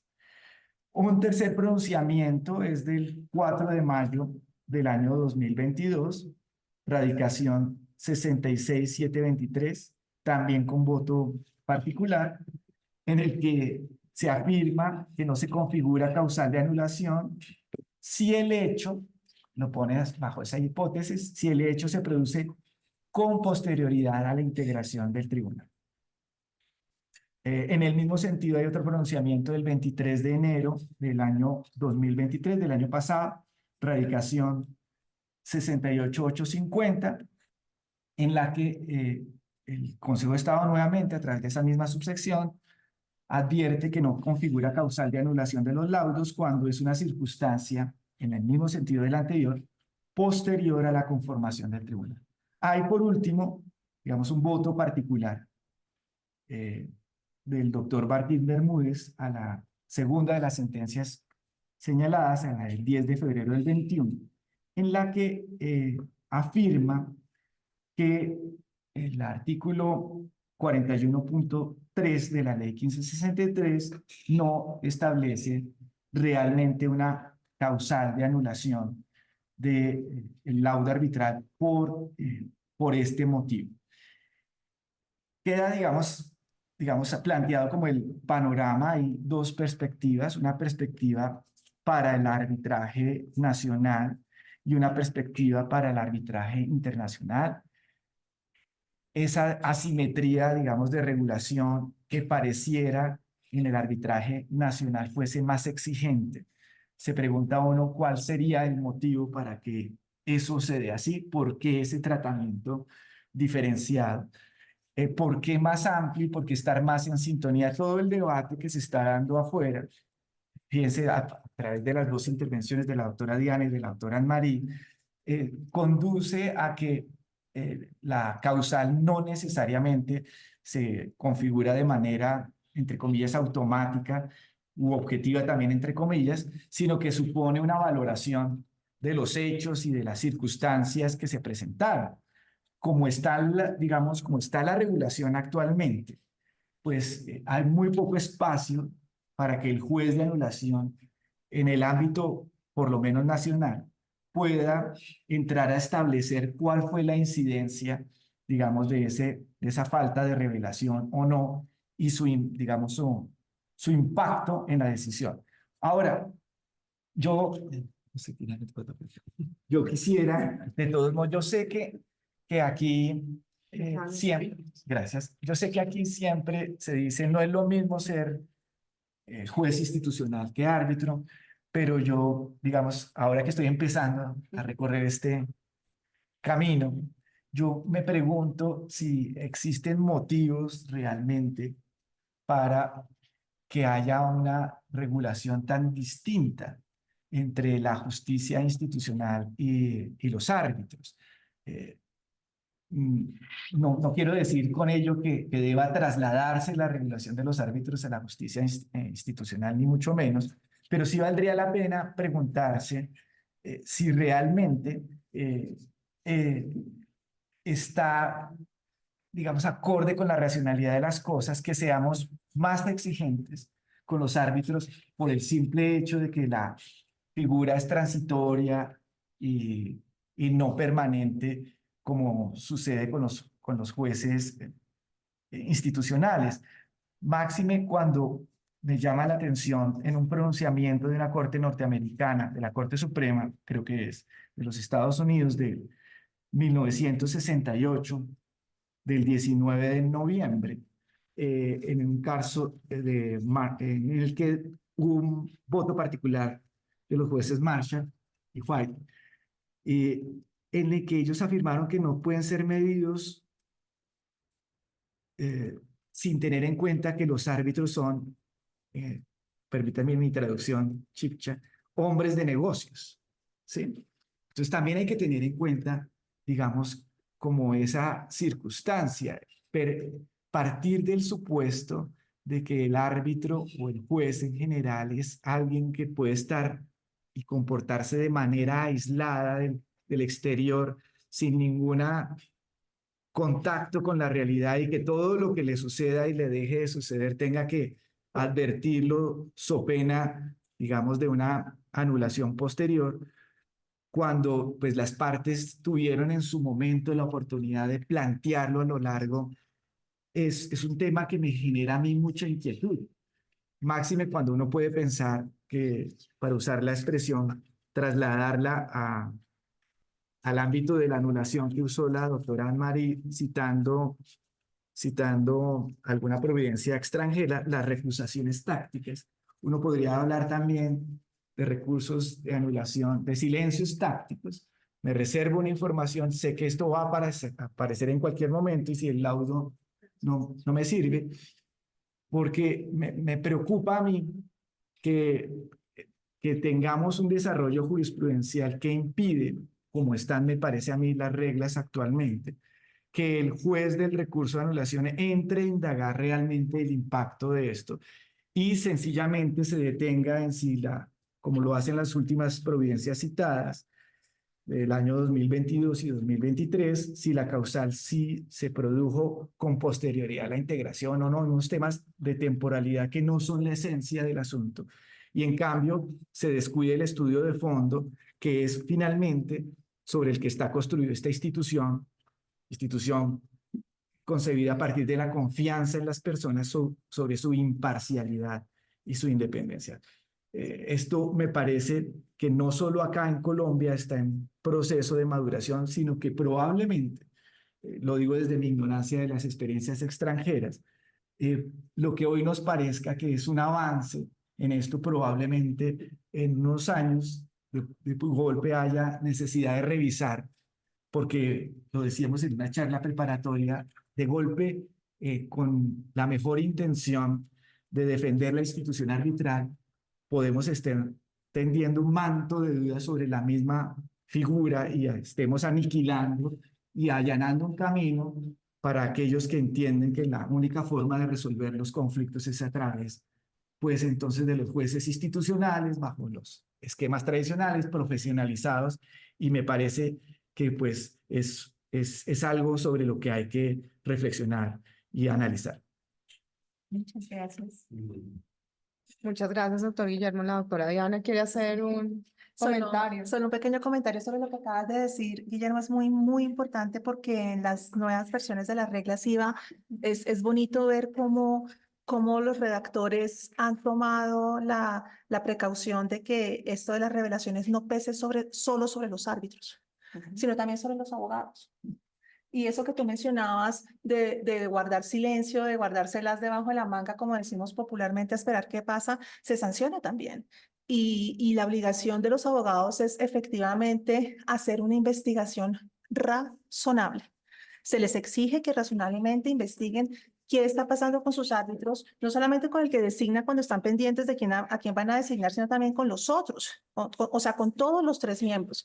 Entonces es una obligación permanente que ya uno no puede, es como si yo callé silencio y lo supe, no. Entonces, y hay maneras de medir eso, hay maneras también de medir cuando las partes supieron y no dijeron, y están las famosas renuncias. Si tú, dentro de los 30 días, dice la IVA, como abogado, sabes de algo, de una duda razonable, tuviste conocimiento, o tú como árbitro, bueno, el árbitro no, pero para los abogados, y no dijiste nada, renuncias. ¿Sí me van a entender? Para que eso no se venga después en un problema posterior a contaminar todo lo que viene después que quedó bien actuado. Y yo dije, pues me conviene guardar silencio a ver cómo me sale el laudo, a ver qué pasa, y después en un estadio distinto lo alego. No. Entonces, creo que hay mecanismos para evitar eso, porque eso que tú mencionaste al final llamó fuertemente mi atención en aclarar ese punto que es bien importante porque se puede prestar a maniobras, ¿no? Y la idea aquí es que todo sea muy transparente a sus efectos. Gracias. Gracias. Pues desafortunadamente sí se ven casos. Yo tuve la oportunidad cuando trabajaba aquí en el centro, que recién salía la ley 1563 en su aplicación. En un par de casos, no puedo decir que fue la generalidad, pero lo vi. Llegaba un apoderado con un memorial, pues en blanco, el señor fulano de tal, y sin ningún membrete, digamos, en sus escritos, y resulta que avanzado el trámite, cuando ya pasaban la primera trámite y avanzado, tenían la estrategia que cambiaban el apoderado. Y aparecía un apoderado que quizás podía tener un conflicto de interés con uno de los miembros del tribunal, porque veían que se estaba quizás, o sentían que se estaba quizás inclinando la balanza ya probatoriamente hacia una de las partes.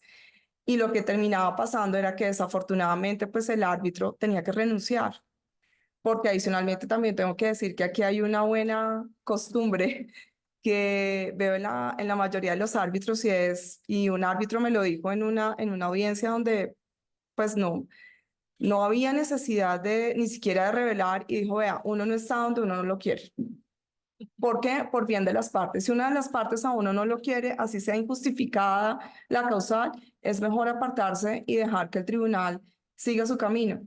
Obviamente eso también desde otro punto de vista tampoco es justo, porque si yo no tenía que revelar y si esto no está permeando, digamos, mi imparcialidad frente a las partes o frente al trámite, ¿por qué tengo que hacerlo?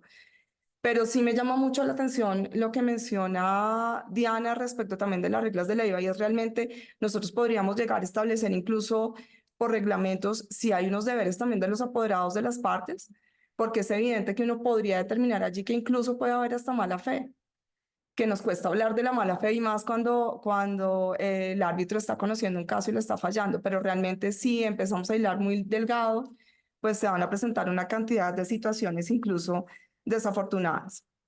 Pero para eso tenemos hoy al doctor Alberto Montaño, a quien intencionalmente le hemos dejado la parte final de nuestro trámite porque, doctor Montaño, usted es el que nos va a dar luces sobre qué criterios tiene que tener el juez de anulación al momento de valorar la causal de indebida integración del tribunal. Y yo creo que aquí todos tenemos que sacar papel y lápiz para anotar y no caer, digamos, en este tipo de situaciones que incluso creo que para ustedes también son incómodas al momento de revisarlas, porque una cosa es verlo desde afuera y con el ojo, digamos, del juzgador, y distinto es la situación que está viviendo el tribunal al interior con el comportamiento de los apoderados de las partes, el comportamiento de lo que ha sido el caso, la perspectiva del caso. Entonces, pues doctor Montaña, por favor, cuéntenos un poco y denos luces sobre este tema tan importante.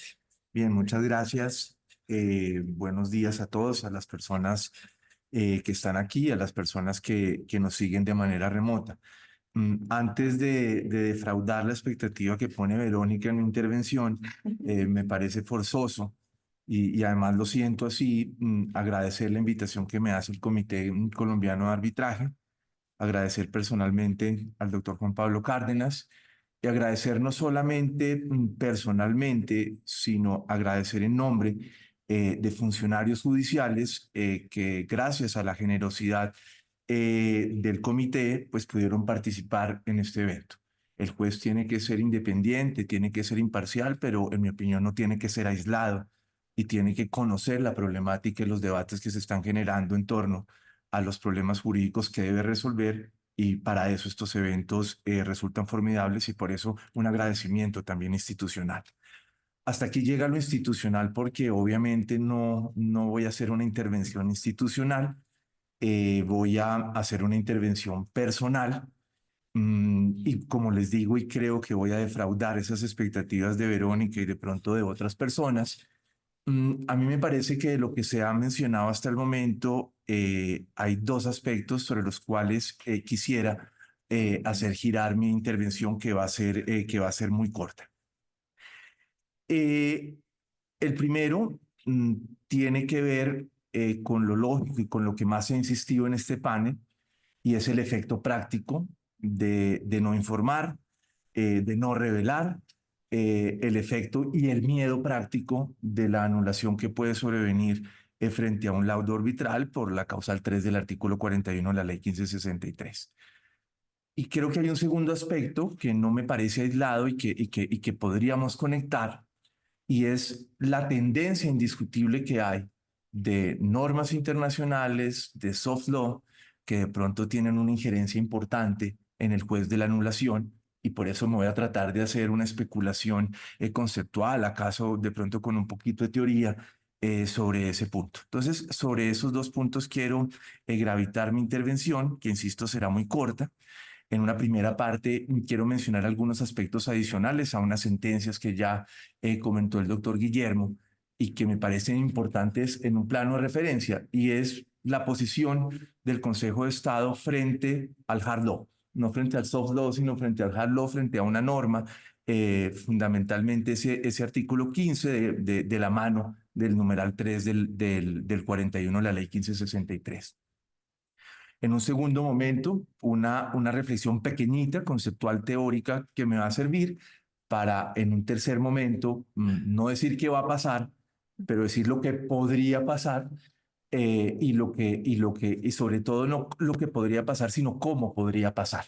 Una intervención en ese sentido, y con eso termino.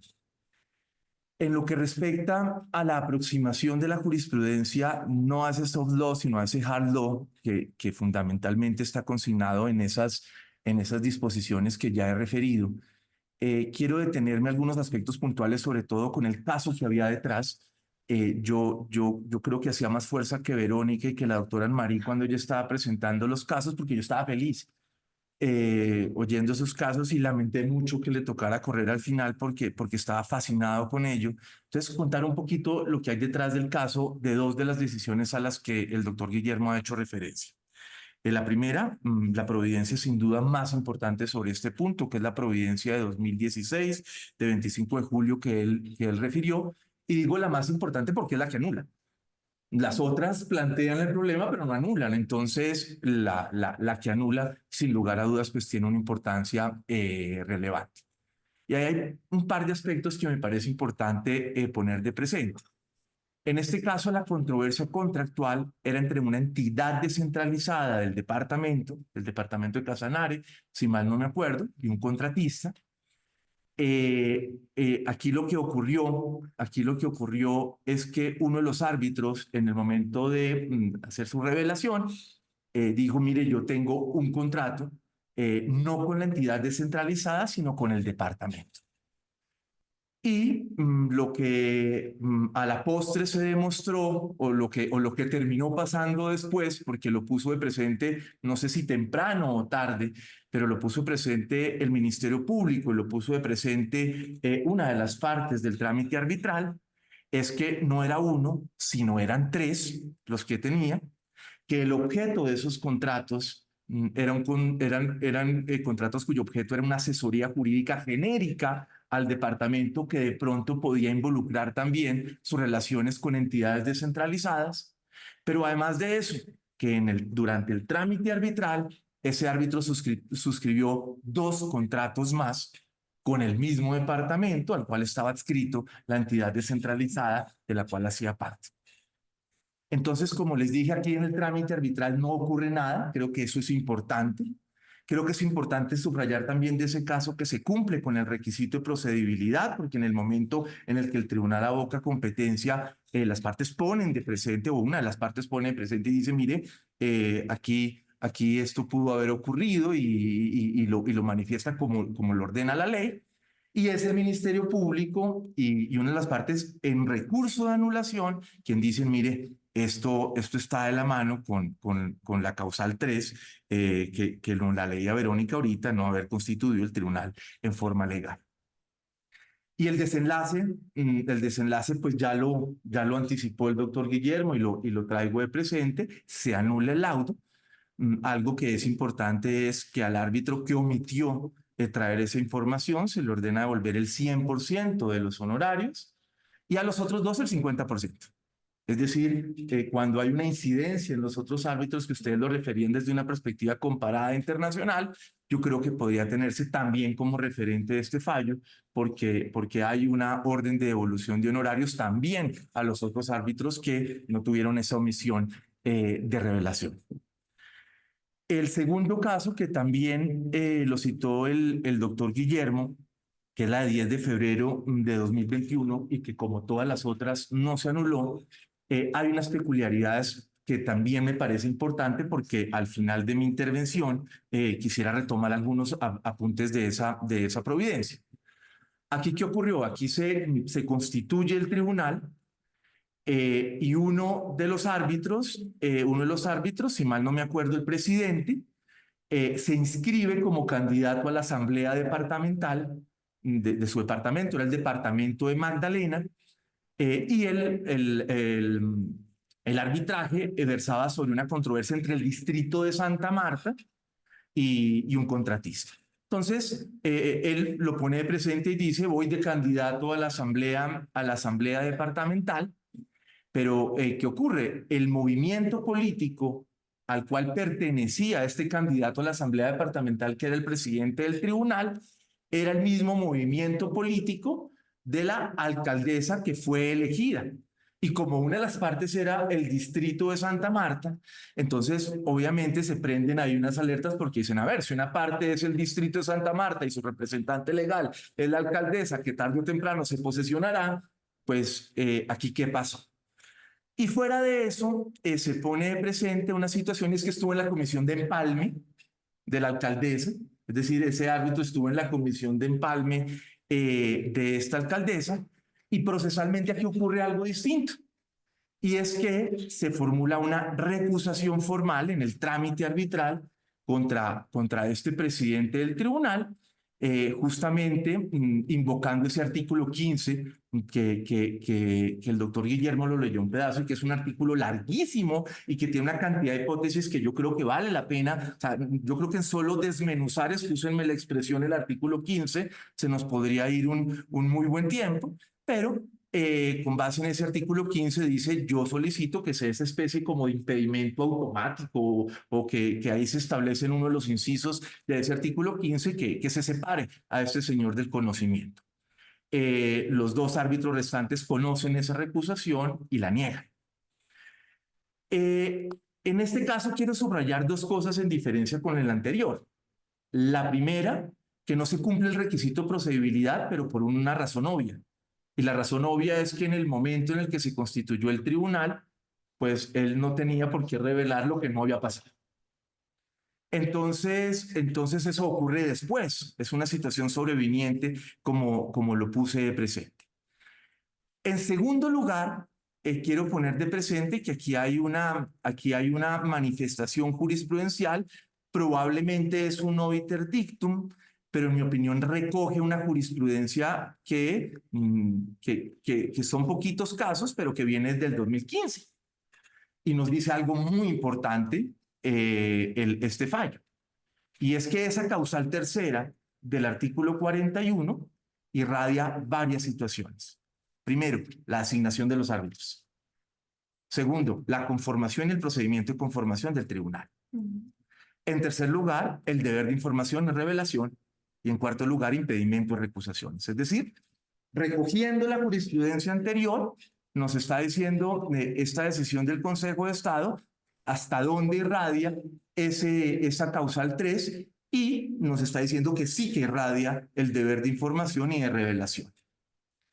Y aquí hay un aspecto bien interesante, y es que en últimas la decisión que toma el Consejo de Estado es no anular, pero miren que aquí hay un rasgo bien interesante, y es, ojo, que sí se puede anular por la causal 3 cuando se agrede, cuando se controvierte ese deber de información y de revelación, pero en este caso no lo voy a hacer. ¿Por qué? Porque ya el tribunal arbitral resolvió ese recurso de recusación. Yo creo que aquí hay una reflexión en torno al poder dispositivo que está detrás del arbitraje, que miren ustedes que inclusive es distinto a algún caso que desde una perspectiva comparada internacional nos mostraba la doctora Anne-Marie, y nos está diciendo, mire, si ya el tribunal se pronunció sobre eso, pues yo no me voy a pronunciar. Si al tribunal le pareció que no, pues yo no me voy a pronunciar. Y creo que ahí hay un antecedente importante y por eso quería detenerme en ese punto del casito. Insisto, en ambos casos se está interpretando la ley. Se está interpretando el derecho duro, se está interpretando las reglas sobre las cuales se ha hecho mención principalmente el doctor Guillermo en su intervención. Les decía que en un segundo punto quiero hacer una reflexión conceptual, teórica, de pronto muy acartonada, pero el sesgo, profesor, uno no se lo puede quitar en la vida, creo que nunca, y echándole mano a un texto muy, pero muy citado. Ustedes internacionalistas probablemente lo conocen, se llama The Concept of Legalization. Legalization, en ese que además es un título completo de una revista de Oxford Press, unos profesores de Princeton hacen una reflexión sobre ese soft law y ese hard law a partir de unas tablas, más o menos unas tablas de medición que ellos sostienen. Y la tesis, trato de resumirla, además lo que pude entender con mi precario inglés, la reflexión es la siguiente: no podemos ver como dos montículos distintos el soft law y el hard law. En realidad, la forma de verlos es como en una especie de degradé. Es como si uno estuviera en el hard law. A mí me gusta el azul, entonces lo agarro en un azul oscuro y viene un degradé, hasta que terminamos en el soft law con un blanco azuloso o con un azul exageradamente pálido. Y eso lo señalan con un propósito, y es con el propósito de decir, no podemos obviar que el hard law a veces no es tan hard como suena, y que el soft law a veces no es tan soft como puede sonar. Entonces, por eso la idea de plasmarlo así. Y hay unos atributos que ellos establecen, y además la sigla es igual en español, OPD. Ellos nos dicen, hay que revisar, en uno y en otro caso, la obligatoriedad formal. El hard law pues tiene una característica, y es la obligatoriedad formal siempre estará chuleada porque esa es su característica. En cambio, el soft law pues no tiene una obligatoriedad formal. Pero hay otros dos estándares que hay que revisar. Uno es la precisión. Puede haber un hard law cuya disposición, no es muy precisa, cuando se hacen manifestaciones de principios, de valores, normas programáticas, y esa precisión le hace bajar intensidad a esa vinculatoriedad. Y en cambio, muchas veces las reglas de soft law, y creo que la intervención de la doctora Diana ponía de presente eso, pues trae una precisión que va a servir para ello. Y el tercer ingrediente, que es muy importante, ellos lo llaman la delegación, y es como los operadores jurídicos son los que se encargan en últimas, a través de una especie de delegación que es conceptual, no normativa, se tratan de darle desarrollo a ella. Y ahí tienen un rol fundamental los jueces. Es decir, hasta qué medida un juez, desarrollando reglas de soft law, pues puede dejar de convertirlas en algo con tan baja obligatoriedad formal, y le dan una fuerza a ese soft law en su decisión. Perdónenme lo acartonado, lo académico, pero ¿a dónde voy con esto? La lectura que yo hago a la jurisprudencia, y con esto paso al tercer y último punto de mi intervención, la lectura que yo hago a la jurisprudencia del Consejo de Estado yo no la veo tan problemática o no la veo tan difícil de entender, digamos, o tan abierta a dos posibilidades como lo puso presente el doctor Guillermo. Yo veo desde el 2015 en la sección tercera del Consejo de Estado hasta hoy una lectura inequívoca que nos dice el deber de información, el deber de revelación guarda relación con la causal 13. Que a veces sí, que a veces no, pero creo que más allá de posiciones disidentes como las que puso presente, por demás bien importantes como la que puso de presente el doctor Guillermo, yo creo que invocar la causal 3 de la mano del artículo 15 es una constante en la interpretación que sobre este punto ha hecho la sección tercera. Además, oyendo y aprendiendo de estas expertas internacionales, pues yo me pareciera entender que eso puede estar en sintonía con esa tendencia internacional. Es decir, sí se pueden anular laudos cuando quiera que se hacen faltas o omisiones en este deber de información y omisión. Creo que en cambio, y me parece que ese es el punto interesante a reflexionar en la lectura que yo hago de la jurisprudencia, al menos de la sección tercera del Consejo de Estado, el punto no es si están activando esa causal o no. En mi opinión, el punto es si objetivamente esa falta del deber supone la anulación o no. Y la lectura que yo hago es que no.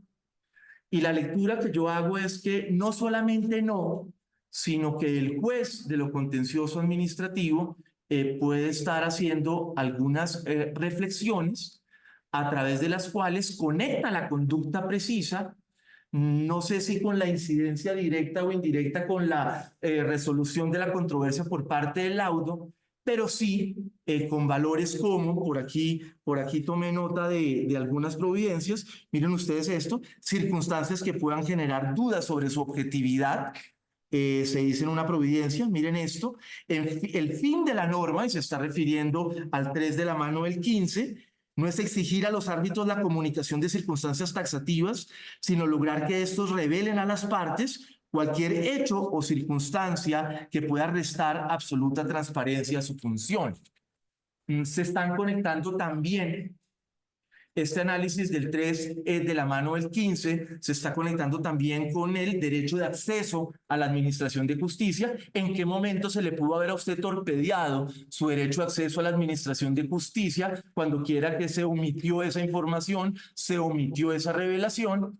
Es decir, yo creo que la jurisprudencia, o al menos es la lectura que yo le doy, está tratando de hacer un examen en el cual no sea una reflexión automática, deber de información o de revelación igual a anulación del laudo, sino tratar de analizar unas circunstancias que más que suponer una medición del efecto que pudo haber tenido en el fallo, yo creo que es una relación que hacen con derechos, con ideas que no son ajenas a ese soft law. De manera que la reflexión que yo quiero hacer es que el soft law, por ser soft, no quiere decir que no vaya teniendo una trascendencia importante. Me da por pensar que el juez, o en particular el juez de lo contencioso administrativo, en este tema tan interesante, puede ir activando ello. Obviamente esto le rompe a uno algunos estándares con los que le enseñaron derecho. Uno le dijeron que la costumbre crea derecho en el derecho comercial, doctor Ernesto Rengifo, que aquí nos acompaña, pero de pronto esa costumbre también puede generar derecho en asuntos procesales como los que estamos revisando aquí. Esa es la reflexión que quería hacer adicional a las magníficas intervenciones de mis compañeros. Mil gracias, Verónica, y mil gracias a todos. Doctora, usted, muchas gracias a los miembros del panel. Creo que las temáticas que se abordaron incluso quedaron cortas. Hubiéramos podido hacer un evento, estar toda una mañana conversando sobre el tema y sobre todas las decisiones y todo lo que hay detrás de esto. Incluso dice Diana que una especialización. Y simplemente ya para terminar y para concluir, después de escucharlos, creo que hay una regla general y coloquialmente es decir, no hay que dar papacho. O sea, si usted tiene dudas de algo, mejor revélelo, mejor dígalo.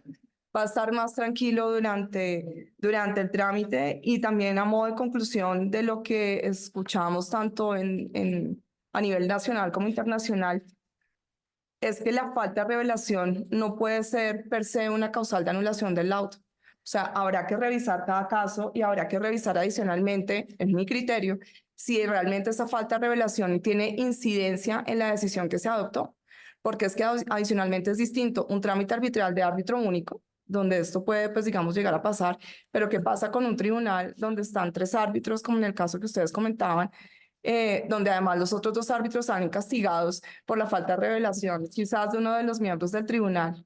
Entonces, tal vez sería importante también, digamos, como verlo desde ese punto de vista y siempre, pues, revelar cualquier circunstancia, así internamente sintamos que no hay un motivo de duda.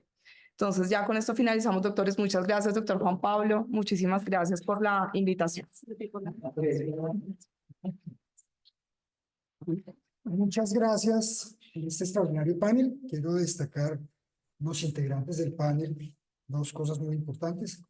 Las 2 doctoras, Diana Correa y María Midurli, figuran en la lista de árbitros del CIADI por Colombia. Es algo muy importante, 2 distinguidas árbitros colombianas que ahora son miembros de la lista de árbitros del CIADI por Colombia. Y obviamente nuestros 2 panelistas hombres son el doctor Guillermo Sánchez, a quien todos conocen, distinguido consejero de Estado, y el doctor Alberto Montaña, presidente de la sección tercera, quien nos ha iluminado con esa sentencia precisamente que anuló, si no recuerdo mal, esa es de ponencia suya.